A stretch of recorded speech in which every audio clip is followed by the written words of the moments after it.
jalapeno toast. Jalapeno toast. It's pretty good. Here we go. This is a little bit of, what do you call it? ASMR, right?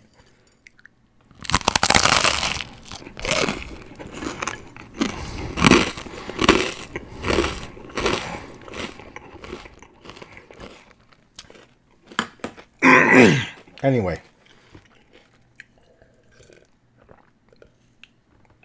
You know this is coming on camera. You ready? Guess what it is? Off camera. Here it comes. 3, 2, 1.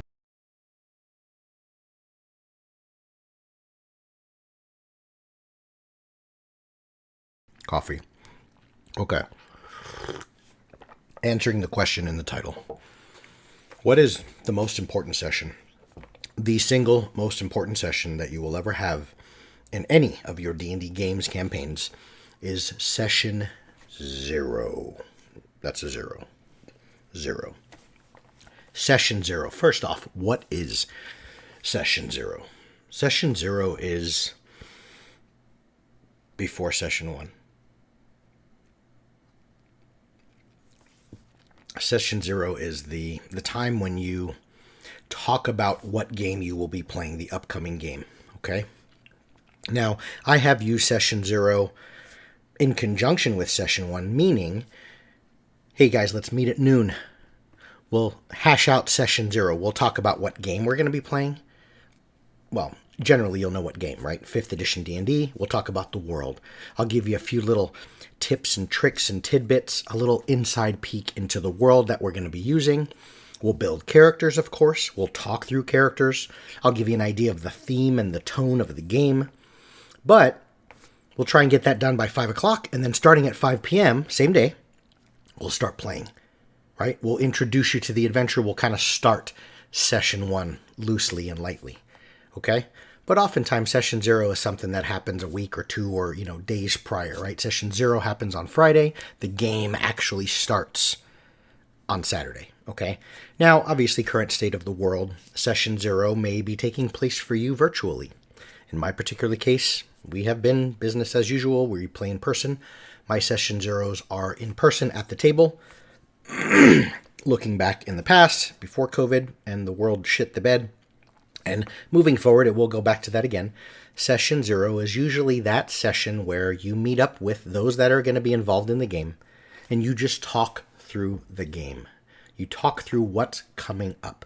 Why is session 0 the most important? Session 0 is all of the stuff you cover before you've begun the game, before you've invested your time into, now my character is rooted in the world, and they are in an inn, and they're meeting the other character who's a wizard, and we're establishing relationships, and we're going to search for NPCs, and we get the secret map, and we're going to use that to find the dungeon where we're going to go adventuring. Before you get to that point, when we're just talking at the table, where things are a lot more free, nothing is rigid or set in stone. Before you get to that point, everyone at the table may realize that dude's a dick. Like, he's just an asshole. I'm fortunate in that, now I don't want to say fortunate because I fostered this. I did this myself, right? I didn't just get lucky. I am a very, very social human being. Has nothing to do with just being a DM or whatever, through practice, through military and various other things. I thrive. I welcome strangers. I love conversing with strangers. I'm that guy that will find someone that has a car that I want, pulling up at a Starbucks, and I will pause you, I will stop you, I will ask you questions on life advice. What do I need to do to get that car? I find someone that has any little inkling, a t-shirt they're wearing, that looks like it's something I might be interested in, or a movie that I'm a fan of, and I'll make small talk with them. I thrive in strange environments. I thrive socially. I know that's kind of an anomaly in the Dungeons and Dragons space, right? It's a very introverted group and, socially awkward, or they're just not comfortable around others, or they don't feel accepted, or whatever it may be, and everyone has their own thing. At the end of the day, it is a human being, as the dungeon master, interacting with other human beings. Notice I said human beings, right? That's who we are. Doesn't matter what gender, race, preferences, whatever the hell it is. It's human beings. You're dealing with another person. And sometimes there's arguments. Sometimes there's discussions. So first and foremost, session 0 is just really good with getting getting that all out into the open, right? Because what it also does is, especially when it's well prior to start of session 1, like we'll do session 0 and then we'll start the game in a month, or we'll start the game in 2 weeks. It gives the DM time in that window. It gives the DM direction. Maybe something came up with the interests of the group or one of the players that you didn't think of, and now you might need to change your storyline, or at least your introductory story, how you start the game. This is D&D, guys. It's a conversation. It's a conversation of story, of imagination, of back and forth, give and take, asking questions, your players providing answers. It's a conversation of buttons. The DM says roll initiative. A button just got pushed. Everyone is now going to look on their character sheet to see what buttons they get to push. What do they want to do on their first turn? The Dungeon Master, in turn, responds to those buttons. The players press a few buttons. All of the tanks engage and block the doorway. The Dungeon Master responds to the pressing of those buttons. Notice how it all boils down to conversation, communication. Things that I said I'm really, really good at. Session 0 is the time where you get to just be people. You're not characters yet, and you're not a Dungeon Master. The more efficient that is, the more you air everything out. You don't leave anything on the back burner. You bring it all up. Tone, theme, taboo. What should we talk about? What should we not talk about? Here's how I am as a Dungeon Master. Here's how I like to run. Here's the things that make me happy. If my game does not follow in this way, I'm not going to be happy. And therefore, I'm probably going to railroad to meet those needs. What makes you, player, happy? The overall theme of the game. What turns you off? What makes you angry as a player, not a character? What makes you angry as a player? I can't stand dishonesty and betrayal, and I just don't like that. Maybe that person has had, let a friend borrow some money and blah, blah, blah. Some deals were made, real life, and things didn't turn out well. That person despises that. That's probably going to give a lot of information to the 4 thieves that are over there that are wanting to play this really deceptive, pickpocket their own party members type of game. It's going to cause some points of contention, right? So air all that stuff out. And that's what session 0 is for. So regardless of how you weave through it, make sure you at least have a session 0. That is the most important session you will ever have in any of your D&D games, campaigns, adventures. If it's a one-shot, you don't need a session 0 necessarily. Make some characters. Within 7 hours, the game's over. You're starting something new.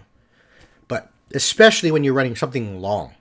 Like, hey, I'm planning on being in Eberron for 2 years. Have a session 0. Final bits. I know it's been a long video. Noses down, putting in all the work, finishing up the Silver Rot book. I don't have a timeline, but as soon as I can. It's not a year out, but it's also not like tomorrow. I know that's a huge, vague gap. The Candlekeep Mysteries contest, where I was going to hand out a book as a gift, the gifting thing, that contest became invalid because I had mentioned in there, and I'm going to hold to that I wanted to have a certain amount of submissions just to make the competition a little more, it's more exciting when you have a lot more people coming into the table. So thank you for all those that did submit something. That was really wonderful, and I was very appreciative of that. And I had some really good submissions, so it was really cool. But there wasn't enough, so I'm not going to be handing out a gift. However, to not discredit your efforts, I may be running something coming up. I don't know what yet. I haven't thought through it. But I may have another gifting, another contest, something. And if I do, those that submitted for this Candlekeep Mysteries contest, I will kind of put you at the top of the list, so to speak, right? You'll have like inspiration die. You'll have like an advantage going into it. Kind of a leg up on everyone else. What else? The last bit. Oh, March 31st, I think. There's this awesome... I always have a moment of Red Dawn. That happens. Maybe it's that ex-military in me. If you don't know what Red Dawn is, I'm talking Patrick Swayze, 1980s. Watch that movie. Fabulous. I think it's Patrick Swayze. Anyway, on March 31st, there's a group called it's the Dungeon Run. It's another Critical Role type thing, right? A group of players that play D&D, and they streamed it on YouTube. And I believe their platform that they were previously on dumped them or stopped the business relationship with them. So everyone thought that show was canceled. I believe they're coming to Twitch starting March 31st. I'm not affiliated with. This is not a plug for them per se, like I get something from it. I'm just a fan of them. I think Jeff Kanata, and I apologize if you ever watch this, Jeff, if I said your name wrong. He's the Dungeon Master. I like it more than Critical Role. It's not taking anything away from Critical Role. Mercer's incredible, and so are the players, and I've supported them financially and other stuff like that. They're awesome, awesome people, but I don't know. I always like to try and find the underdog, I guess. So March 31st, guys, keep an eye out for something called Dungeon Run. I think it's called Dungeon Run or The Dungeon Run. Really, really awesome group of players.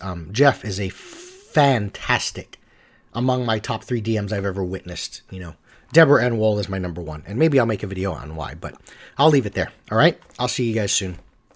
Thanks for sticking around and for 700 subs, dudes. Woo! I'm a big boy now. I'm gonna retire, go out into the sunset with my pineapple umbrella drink with my 700 subs.